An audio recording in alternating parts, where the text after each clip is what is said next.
Өзүң жалгыз учкан уян мектебим. Өмүр барда өмүр бою эстейбиз. Өз уяңдан кимдер гана учпаган, өзүңдү биз жаш муундар эстейбиз. Сезим козгоп коңгуроонун үнүндөй, сенден дайым наристелер үзүлбөй, сенден жаңы билимдерин улантып, сагарын алган ырлар аксын сүйүүдөй.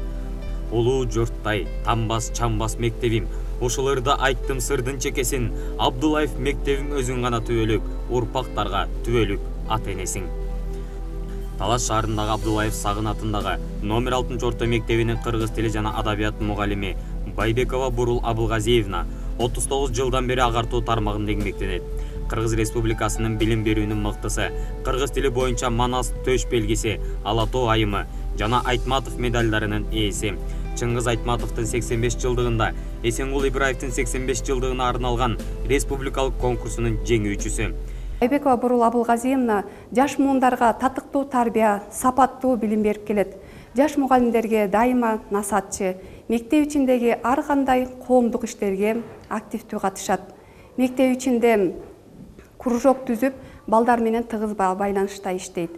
Алсак, алгачкы кружогу Кырчын үгүт тобу 2005 жылы түзүлүп, андан кийин 2009 жылы Карлыгач үгүт тобун түзгөн.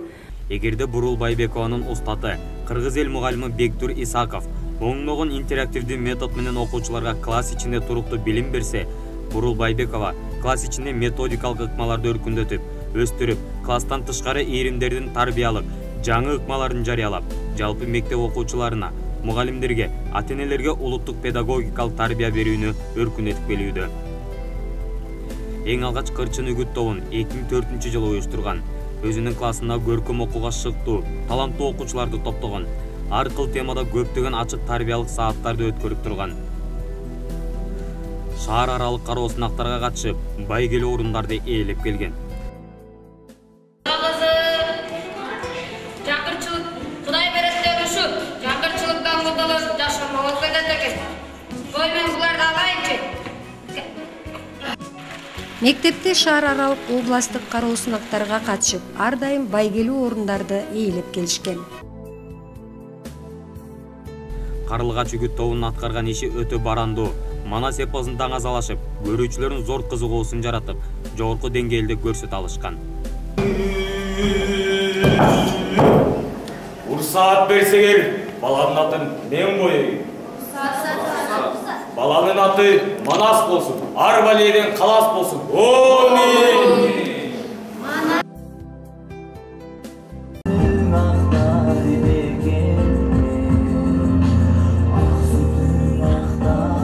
Куттуу болсун энелердин майрамы. Дыңарда таазим этип турабыз.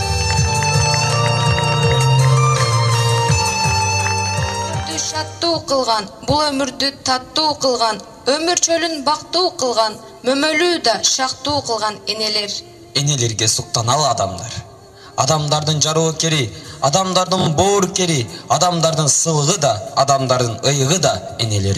Акырында менин оюм баяндар, адамдардын ардагы да, ар күндөгү майрамы да, өмүрүнүн сыймыгы да, өмүрүнүн байрагы да энелер. Dank sizlerge enişler, dank sizlerge abalar, dank sizlerge eciler.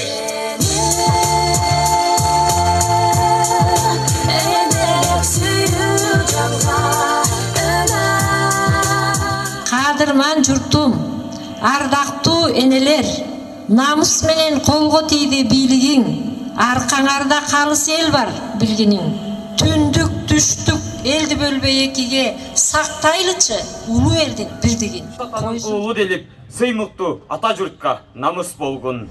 Кыргыз Республикасынын премьер-министри Бабанов Өмүрбек Токтогуловичти биринчи жолу белгиленип аткан энелердин майрамы менен мен өкмөттүн атынан жана өзүмдүн атынан чын жүрөгүм менен куттуктайм.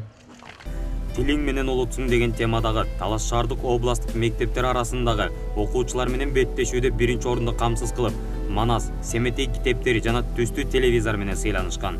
Исламды көргөндө шунчалык кубанам да, Манас болбосун кайсы иш чараны шунчалык жооп бирдеп. Окуучулар Бурул Байбекованын сабагын чыдамсыздык менен күтүшөт. Себеби традициялуу эмес сабак өтүүнүн устаты.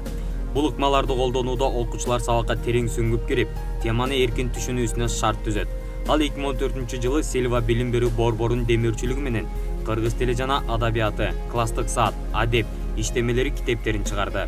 Абдулдаев атындагы орто мектепте Бурул Байбекованын кыргыз тили жана адабияты, адеп, класстык саат иштелмелери аттуу жаңы китебинин бет ачары болду. Бул чакан салтанатка Талаш шаардык билим берүү бөлүмүнүн кызматкерлери, шаардык мектептердин директорлору жана мугалимдери катышышты. Сизге чыгармачылык ийгиликтер, бул биринчи эле китеп болуп калбасын, биз дайыма даярбыз. Мындан анда улантабыз. Баарыңыздарга чоң рахмат.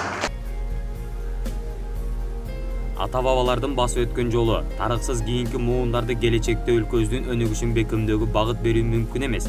Бирок бул теманын күркүрөп аккан дайрадай агымы күчтүү да, чеги да жок. Ошондуктан бул тармакты тематика жактан бөлүп, чечмелөөгө гана мүмкүн. Бул жагын Бурул Байбекова шырдак бетине түрдүү оюуларды салган чебер уздай жакшы билет. Ошондуктан кыргыз тарыхында санжыргалуу доорлордо өзүнүн басып өткөн жолу менен эл оозуна түбөлүк сакталып калган кыргыз кыздарын өзүнчө бөлүп карайт. Энелер эл ынтымагына данекер класстан тышкары, саатында окуучуларды энелери бала багып, ушчулук өнөр менен гана чектелбестен коомдук турмуштун өзөгүнө аралашуу керек экендигин насыйкаттайт.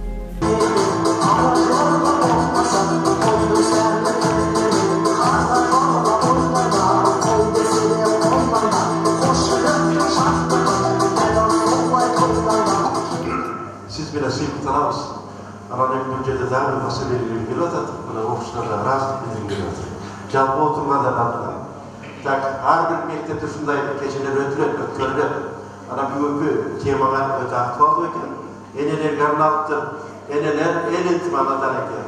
Enel silahsız gerek, hurmattaş gerek diye söz aytılıyor. Men bul Burul эженин сабактар жөнүндө айтсам, Бурул эже башка мугалимдерден айырмаланып турат. Анткени бизге ушул Карылгач үгүт тобуна катышкандан бери көп нерселерди үйрөттү.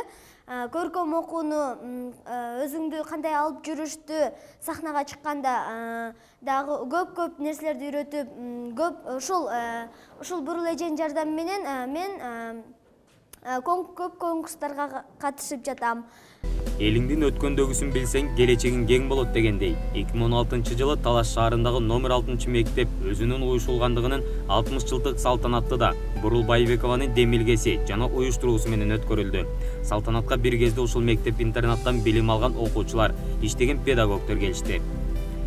Жылдар өтөт, мезгил оошот. Ошондо ушул мектептен билим алган окуучулар өздөрү тарбияланып жаткан бул билим очогунун тарыхын биле жүрсүн деген аруу тилек менен 2017-жылы Алтын Уям ыйык мектебиме 60 жыл деген таржымал тарыхын, документ даректүү материалдар, өткөн мезгилди чагылдырган фото сүрөттүү китебин жазып чыгарган. Жактырам жүрөгүмдүн дилим менен. Жөнөкөй пейли таза билинбеген, эмгеги эбегейсиз мугалимдин эшиктеш жашап жүргөн илим менен. Мугалим жүрөктөрдүн жакын жаңы, түйшүк менен жашаган түмөндөгөн, билгенин бүт тилегин берет дагы, булактай өмүр улай түгөнбөгөн.